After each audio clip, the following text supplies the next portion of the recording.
चलिए मित्रों, आज हम लोग पढ़ेंगे किसके बारे में। तो इसको देख के आपको पता चल गया होगा कि आज हम लोग पढ़ने जा रहे हैं मरुस्थल के बारे में। तो मरुस्थल आज हम लोगों का टॉपिक जो रहेगा वो क्या रहेगा, मरुस्थल, जिसको हम लोग रेगिस्तान भी कहते हैं। देखिए, मरुस्थल और रेगिस्तान दोनों में कुछ डिफरेंस होते हैं। रेगिस्तान हो गया जो बलुआही क्षेत्र हो गया, पूरा बालू ही बालू हो, वो रेगिस्तान कहलाता है। लेकिन मरुस्थल में हम थोड़ा सा इसको कैरेक्टर भी बोल सकते हैं कि मरुस्थल उस क्षेत्र को कहा जाता है जहाँ पे 25 सेंटीमीटर से कम वार्षिक वर्षा होता हो, उसको क्या कहते हैं हम लोग, मरुस्थल। जैसे मान लीजिए, इसके पिछले वाले क्लास में हम आपको बताए थे कि अगर 100 सेंटीमीटर के वार्षिक वर्षा हो तो वहाँ पे उष्णकटिबंधीय घास के मैदान होंगे। जहाँ पे 25 से 75 सेंटीमीटर की वर्षा होते हो वहाँ उस मैदान को हम लोग कहते हैं शीतोष्ण घास के मैदान। तो घास के मैदान मरुस्थल, और एक होता है वन। तो जहाँ पे ज़्यादा वर्षा होगा वही ना वन होगा, तो जहाँ पे कम वर्षा होगा तो वो क्या कहला जाता है, घास के मैदान। और जहाँ पे वर्षा नामात्र का होता हो, 25 सेंटीमीटर से भी कम वर्षा होती होगी, वो क्या होगा, मरुस्थल, जहाँ पे ना वन हो ना घास हो। तो वैसे क्षेत्र को हम लोग कहते हैं मरुस्थल। तो मरुस्थल गर्म भी हो सकता है, मरुस्थल ठंडा भी हो सकता है। जैसे दुनिया का सबसे ठंडा मरुस्थल कौन सा, गोबी मरुस्थल, जो कि चीन और मंगोलिया के बॉर्डर पर है। ये ठंड के मौसम में इस मरुस्थल में बर्फ़ जमते हैं। तो ये क्लियर हो गया होगा आपको कि मरुस्थल कहते किसको हैं। जहाँ पे 25 सेंटीमीटर से कम वार्षिक वर्षा हो वो क्या कहलाता है मरुस्थल। तो कुछ मरुस्थल दिया गया है आपको नाम, इतना मरुस्थल आप लोग पढ़ लीजिएगा तो मेरे ख्याल से आपका क्वेश्चन नहीं छूटेगा मरुस्थल से। ठीक है, तो आपको लोकेट जो कर रहा है, जो दिख रहा है, उसको आपको बताना है बस कौन सा मरुस्थल किस देश में है या किस महादेश में है। आपको पता होगा विश्व का सबसे बड़ा मरुस्थल, जो विश्व का सबसे बड़ा मरुस्थल है वो कौन सा है, सहारा मरुस्थल। विश्व का सबसे बड़ा मरुस्थल कौन सा है, सहारा मरुस्थल। सहारा मरुस्थल इतना बड़ा है कि इसका क्षेत्रफल है 84 लाख वर्ग किलोमीटर, जबकि इंडिया का जो इंडिया देश है भारत, उसका क्षेत्रफल कितना है, 32,87,263 वर्ग किलोमीटर, यानी कि 32 लाख, अप्रॉक्स क्या 32 लाख, और ये कितना है 84 लाख वर्ग किलोमीटर। तो यानी कि इंडिया से 2.5 गुना ज़्यादा बड़ा। तो विश्व का सबसे बड़ा मरुस्थल कौन सा है, सहारा मरुस्थल। ये देखिए, ये मैप है, इस मैप में ये हो गया यूरोप का भाग और ये हो गया एशिया का भाग पूरा। तो ये यूरोप और एशिया मिला के इसको हम लोग को कहते हैं यूरेशिया। ये आपका नीचे हो गया क्या, अफ्रीका, और ये आपका है दक्षिणी अमेरिका, और ऊपर क्या हो गया आपका उत्तरी अमेरिका, जो बीच में क्या है, पनामा नहर। इधर आपका है ऑस्ट्रेलिया, और यहाँ पे है आपका न्यूजीलैंड। ये बर्फ का चादर से ढका हुआ कौन सा है, अंटार्कटिका, एक महादेश है, इसको क्या कहते हैं, अंटार्कटिका महादेश। यहाँ देखिए, ये क्या है, हिंद महासागर। ठीक है, ये यहाँ पे हिंद महासागर, ये है अटलांटिक महासागर। प्रशांत महासागर इधर भी है, इसको मोड़ेंगे गोल होगा तो प्रशांत महासागर इधर और प्रशांत महासागर इधर हो गया। ठीक है, ऊपर हो गया आर्कटिक महासागर। तो इतना चीज़ आप जान गए। तो सहारा मरुस्थल कहाँ है, अफ्रीका में। अफ्रीका में किस भाग में, इसको कहेंगे ऊपर वाले भाग को नॉर्थ, नीचे वाले भाग को कहेंगे साउथ, यानी कि उत्तरी अफ्रीका में। यानी कि अफ्रीका में है तो अब इसके बीचों बीच के देखिए, यहाँ पे उत्तरी अफ्रीका में फैला हुआ है कौन, सहारा मरुस्थल।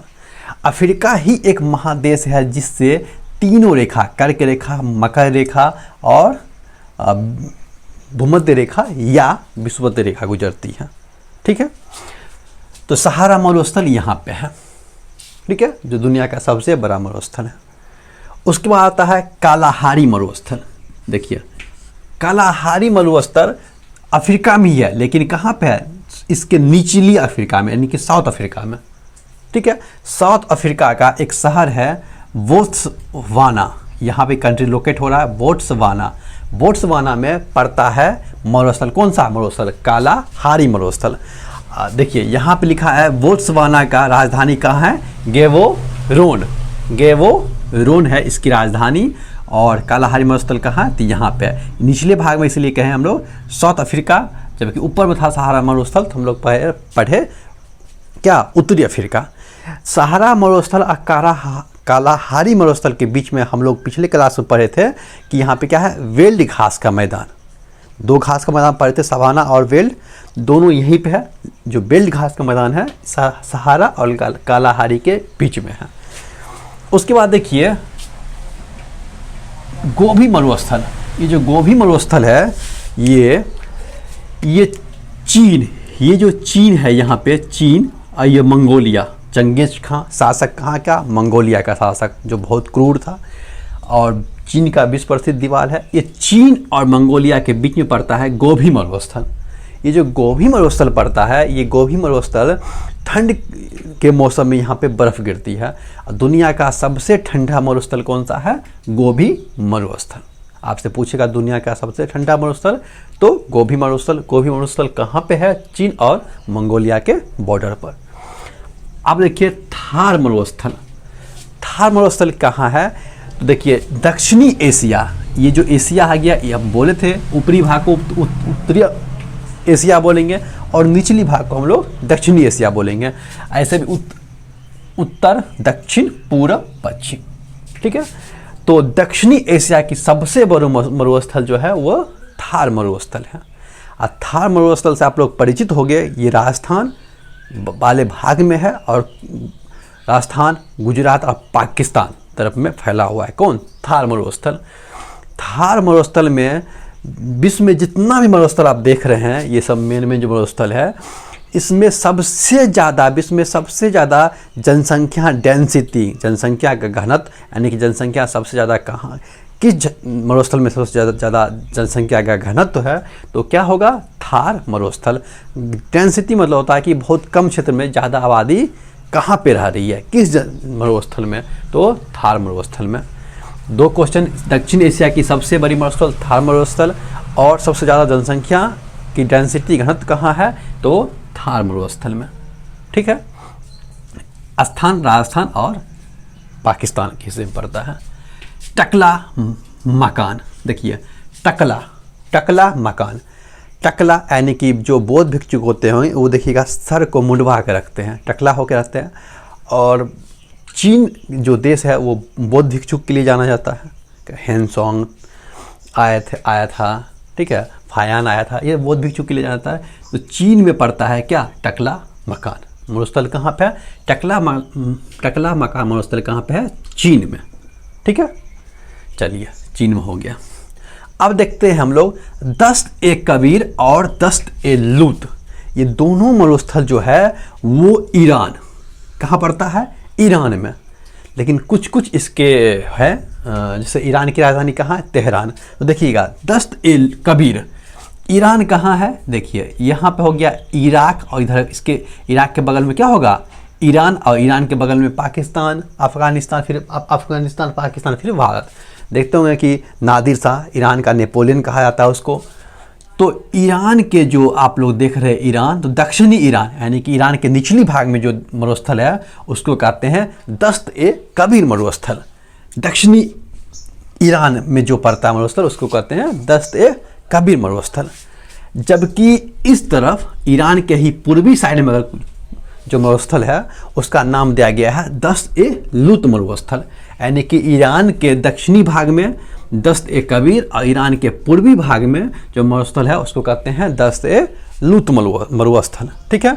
ये इतना पता चल गया आपको। ये दोनों कहाँ पे है, ईरान, इराक, सब एशिया कॉन्टिनेंट में।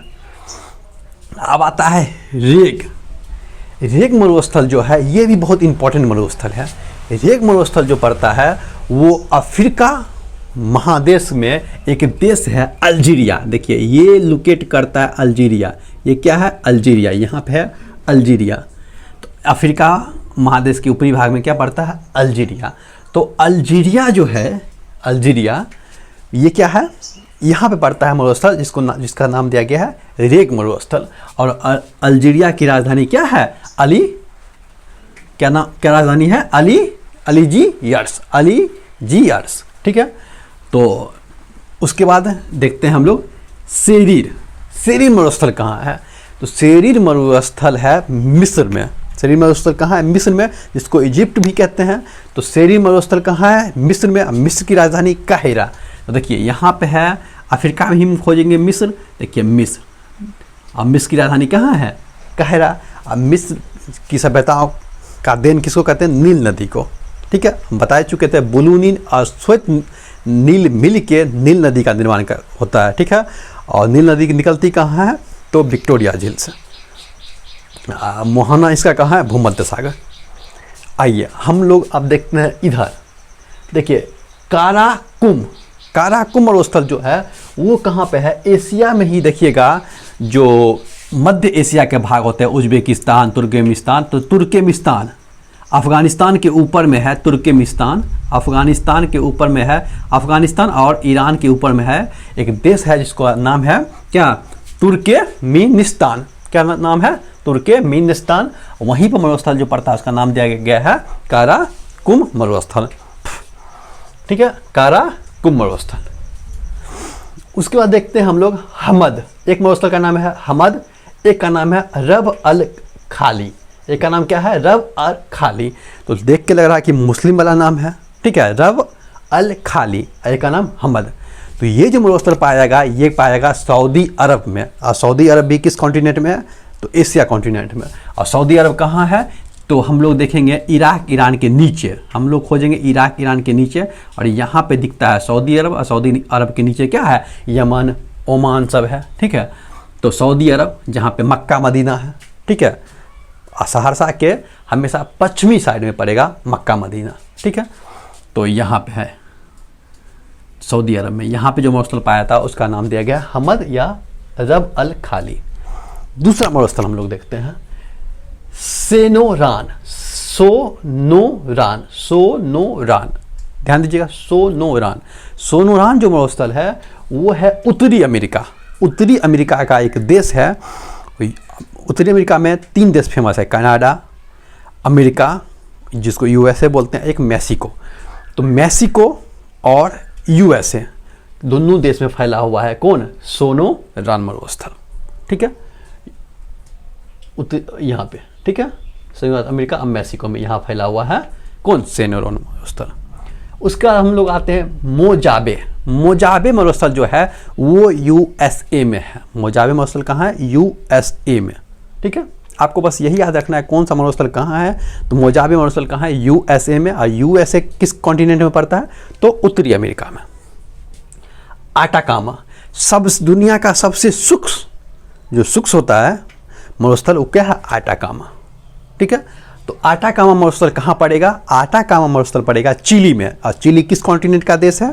तो चिली है दक्षिणी अमेरिका। और दक्षिणी अमेरिका को हम लोग को लोकेट करना पड़ेगा। तो क्या देखिए लोकेट करेंगे? ये पार्ट है क्या? दक्षिणी अमेरिका का।